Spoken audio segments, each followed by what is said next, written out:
Hey, good morning and welcome back to another Freestyle Friday sessions. My name is Sean and today's topic is going to be about effective communication within your work center.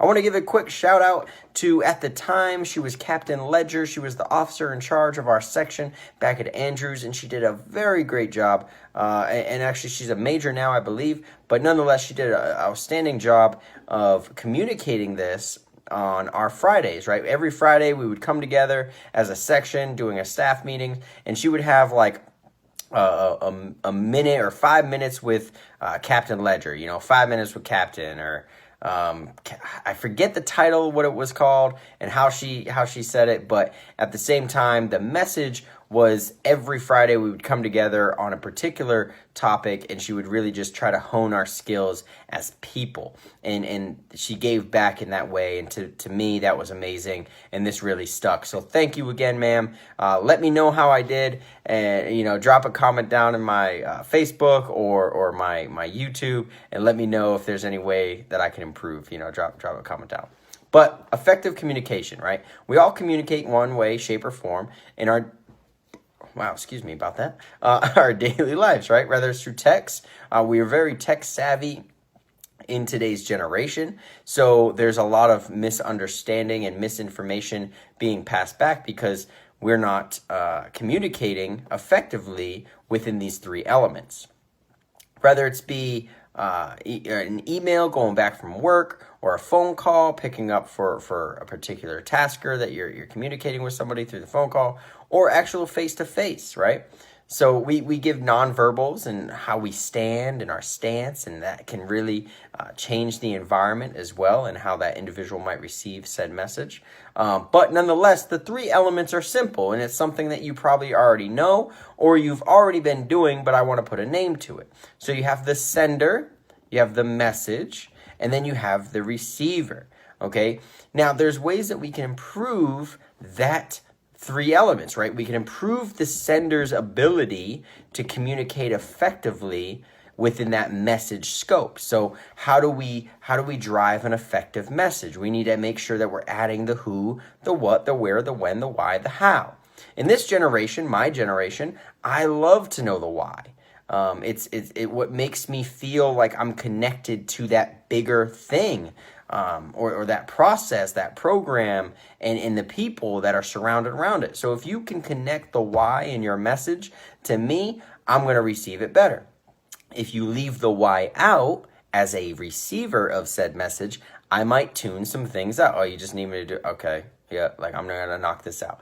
But nonetheless, regardless, the sender has a very important task, right? The sender is the starting point of said conversation and said message, making sure that it is delivered effectively. If you are a bad communicator, you're going to have a struggling, hard time with this process because you might think that people just should know what you're thinking or know what to do. But if you're not communicating, I'm sorry, that's your fault. As a leader in this position, you need to be an effective communicator. So make sure you spell out the who, the what, the where, the when, the why, the how. Okay, and when you are giving that message, try to eliminate the noise within the environment. There's nothing really we can do to eliminate the noise on the receiver end, but we can try to eliminate the noise within the environment that the receiver might be receiving, right? So make sure the message is beefed up, ready to go, and you send it, and it's effective, and you know exactly what you want from said task or out of that message. So the message is sent. All right, now it's going to go to the receiver. The receiver then receives said message and then should paraphrase back to the sender what he or she just heard in his or her own words. This is going to allow the receiver and the sender to be on the same playing field to make and knock out anything that is possibly a barrier of where this tasker or this communication should be going, right? And no, that's not what I meant. Let me clarify, right? Or, hey, I didn't know what you meant. Could you clarify on the sender side, right? And then nonetheless, when you paraphrase, you're saying it again in your own words, and it's repeating back, so you're going to understand it a little bit differently, and it's going to communicate to you a little bit differently. So make sure as a sender, you give your make sure as a receiver that you are following up with the message content and exactly what is expected of you in the who, the what, the where, the when, the why, how, to the sender. So the sender has confirmation and affirmation in knowing that you understood what was being communicated in the first place. So sender, message, receiver, eliminate the noise, and make sure that the individual or the sender, the receiver follows back up with a paraphrasing message. Now we get to the actual follow-up phase within said communication, right? So after the message was sent, the receiver got it, paraphrased back. Now we're going to go into what's called the follow-up. And the follow-up is very effective in both ways, both on the sender and the receiver. The sender can go to the receiver and say, hey, I just want to follow up on that tasker that I gave you, or that message that I sent, where are we at, what's the status, so on and so forth. And depending on your type of style of leadership, you might be a little bit more micromanaging, where you hone in every day, or you might be, liaison fair and back away a little bit, or depending on your approach. Nonetheless, it can also be effective from the receiver's end to follow back up. Maybe to follow back up for a clarification on said task or the communication that was driven at that time. But at the same time, you can at least follow back up to see where things are at or provide a status update of said task if it was a task in its first place, right?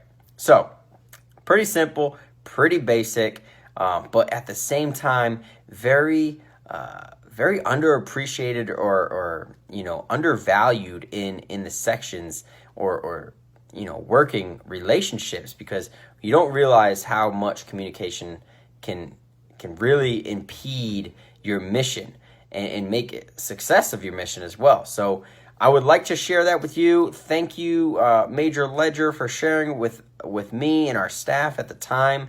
But again, just make sure you guys are beefing up. If you are the sender, beef up the message. Make sure you hit all those questions that could possibly be answered or asked, right? And then when you give it to the sender, make sure that sender is trying to paraphrase back to you what the message was. And then both of you do that follow-up to communicate to each other that you understood and that you are moving forward.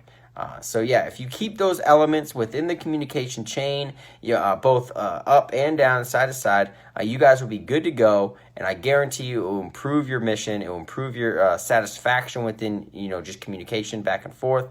Morale would increase because there's other things, making sure that you have respect and courtesies and stuff like that involved with that. But nonetheless, real quick message I just want to share about communication. So, let me know what you guys think in the comment section down below. Let me know if you guys have a story of something of communication that didn't work well in your end, or if you were the receiver of poor communication. Drop a comment down in the section below. Thank you guys so much for joining, and stay tuned for next Friday with another Freestyle Friday session with your man Sean. And again, thank you guys so much for your support. Thank you. Bye.